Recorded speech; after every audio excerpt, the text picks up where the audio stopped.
mu linnya lya Paatiri n'erya Mwana n'erya Mwoyo Mutuukirivu. Amiina. Essaala Bikira Maria gy'ateesammula, Ayi Maria kabaka wange mmange, nze neeyanjulira gy'oli nga sirina kyendekayo, ate nkusingira omusingo gw'okwagala kwange, nkusitulira leero amaaso gange, amatu gange, akamwa kange n'omwoyo gwange, nange nkwekwasa nze n'omulamba. Ayi mmange omulungi, bw'olaba neerimbise ku ggwe, naawe nkuuma, nzibiranga omuddu wo ow'okuwo. Baana ba Katonda, mbalamusaako nze Father Martin Ssemanda mu linnya lya Mukama waffe era mulokozi waffe Yesu Kristo.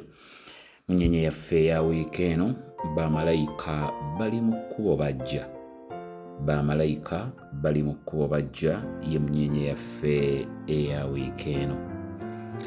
Go amazima gali nti nze naawe munnanga mpuliriza, waliwo akaseera akatuuka nga byonna mu busobozi bwaffe tulaba tubikoze, nga byonna mu busobozi bwo olaba obikoze, naye toolabawo njawulo. Owuliriza abakugu bye bakugamba okuwuliriza, okoze ky'oteekeddwa okukola, essaala ozisomye osiibye, naye tolabawo kikyuka. Ku mulimu embeera yeeyongera kubijja bubizzi, amaka gongera kutabuka, bizinensi ekkabusi, mukwano gwo yeeyongerayo bweyongezi, obulwadde bwongera kukuluma, mu butuufu ng'owulira baaba oyenjebuse.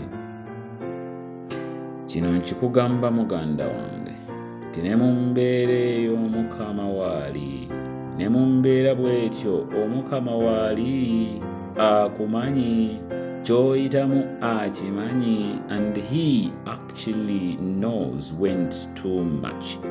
He actually knows when it's too much. You know, the Word of God tells us in Psalms 46, the Word of God tells us in Psalms 46 that God is an ever-present help in times of trouble. That God is an ever-present help in times of trouble. Nti Katonda kye kiddukiro kyaffe era ge maanyi gaffe. Bulijjo yeetegese okutuyamba mu buzibu. Bw'atyo omuwandiisi wa Zabbuli bw'atugamba nti Katonda kye kiddukiro kyaffe era ge maanyi gaffe. Bulijjo yeetegese okutuyamba mu buzibu. Omukama ng'akulaba ozitowereddwa, tatuula butuuzi, bw'akulengera akusaasire busaasizi nedda.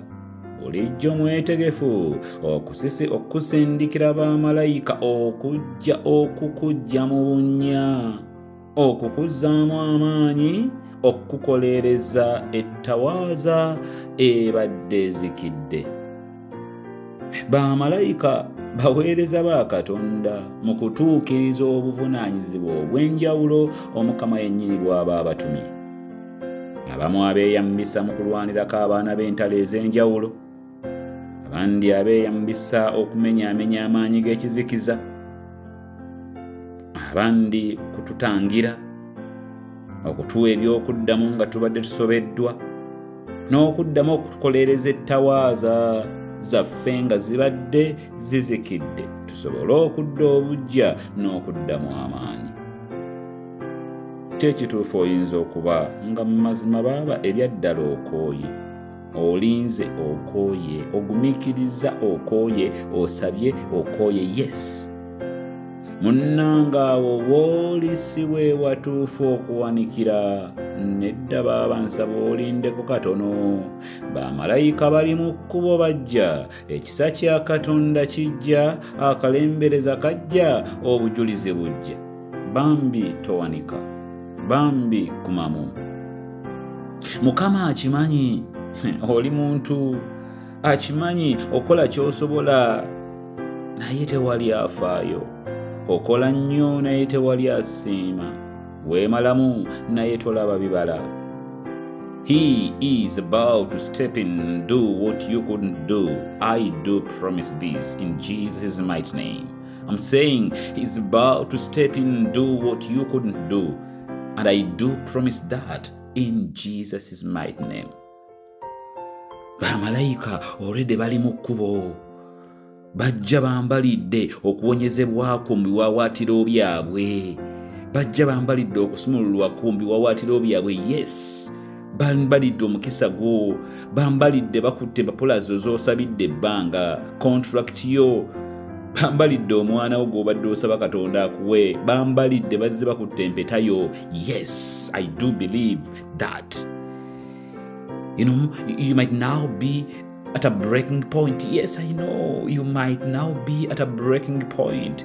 Be ready, my friend. A breakthrough is coming. A breakthrough is coming. Mu Masooka 28:12 Yakobo n'aloota ng'alaba amadaala agasimbiddwa ku ttaka, entikko yaago ng'esimbiddwa mu ggulu, bamalayika ba Katonda nga balinnya era nga bakka ku go, era Mukama ng'ayimiridde waggulu waago. Awo ge Masooka 28:12. Munnange, okwambuka n'okukkirira kw'abamalayika kulaga Katonda waffe nga bw'abeera bize ng'akola.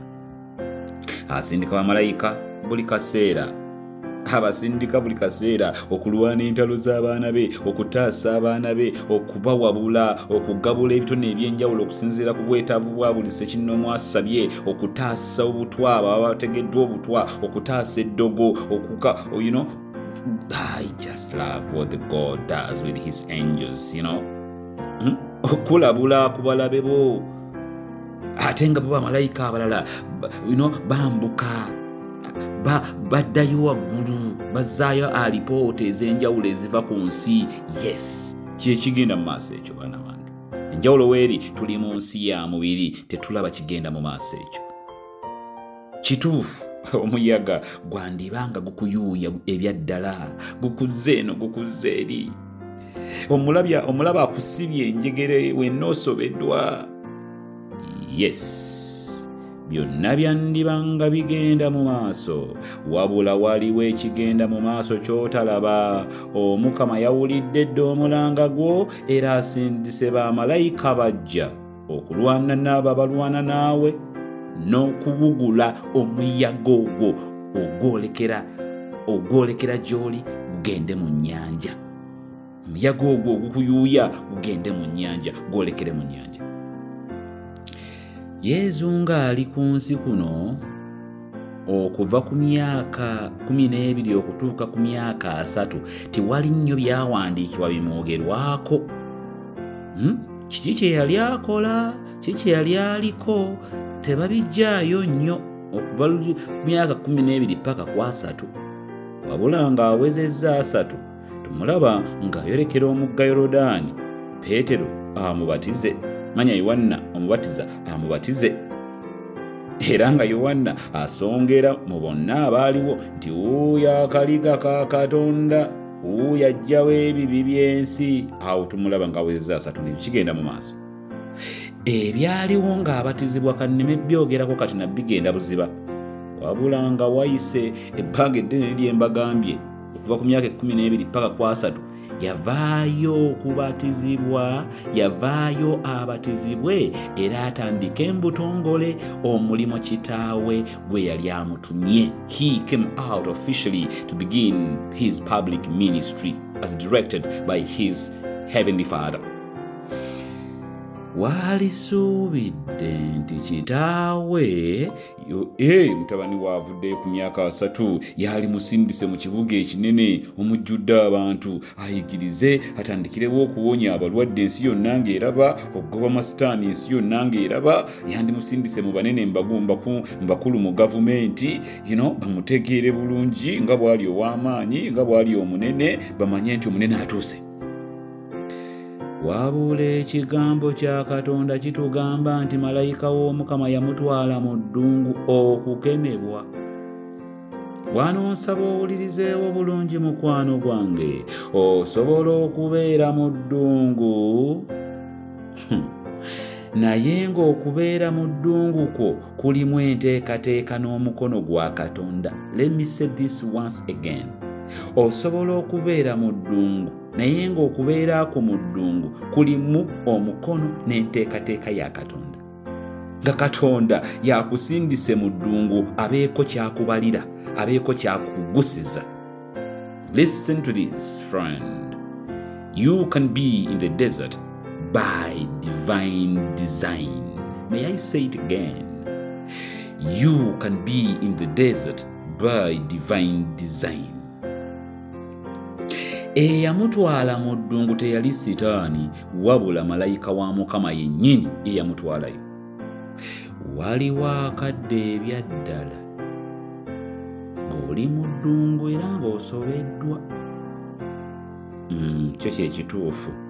Oba ani yakutwalayo oba ani, go amazima ng'osobeddwa. Nsaba totunulanga bbali.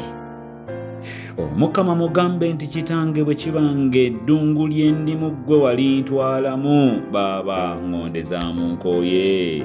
Mukama nkooye kimugambe mu nyimenya ya wiiki eno nti Mukama eddungu lye ndimu bambi nkooye. Golola omukono gwo nnyambeko munnange. I know you can't take me to a place where you can't sustain me, but Father, it's too much. Father, it's too much. Mukwano gwange buli bw'obeera mu ddungu ng'olina essuubi, ng'oli positive, ogenda kulivaamu ng'oli mulalamuko.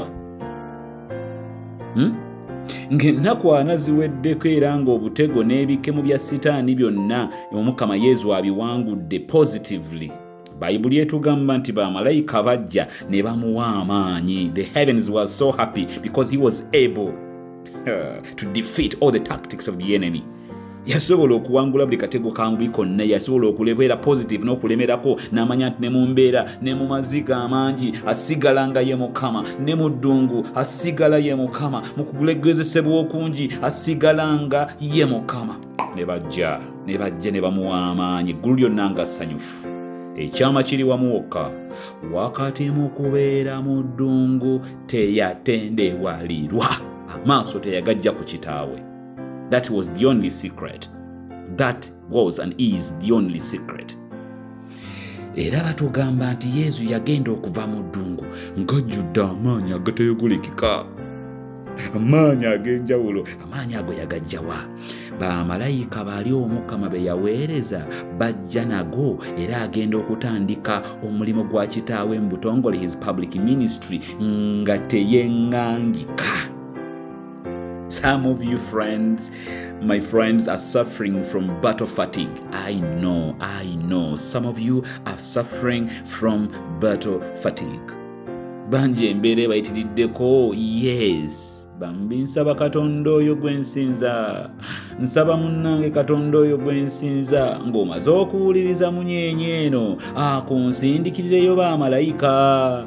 Mukwano gwange gwe wennyini ampuliriza, ajoonyezebwa Sitaani, akunsindikirireyo Mikayiri ne banne bajje bakusumulule mu njegere za Sitaani. Munnange gwe omulwadde ayenjebuse physically or spiritually, akusindikira Afulafayiri ne banne bajje bakujjanjabe. Munnange gwa yeetaaga ansa ey'okuddamu, alina ebibuuzo ebingi nga ansa ntono, Gabulyeri ne banne bajje bakuwa obubaka obuva mu ggulu ku ekyo ky'obadde weebuuza. Munnange ng'onoonya ekiddako. Always keeping in mind that great things happen when God mixes with man. Bambi Mukama abeere nammwe. Katonda muyinza wa buli kantu, Patri ne Mwana ne Mwoyo Mutuukirivu, bambi abawe nnyo omukisa.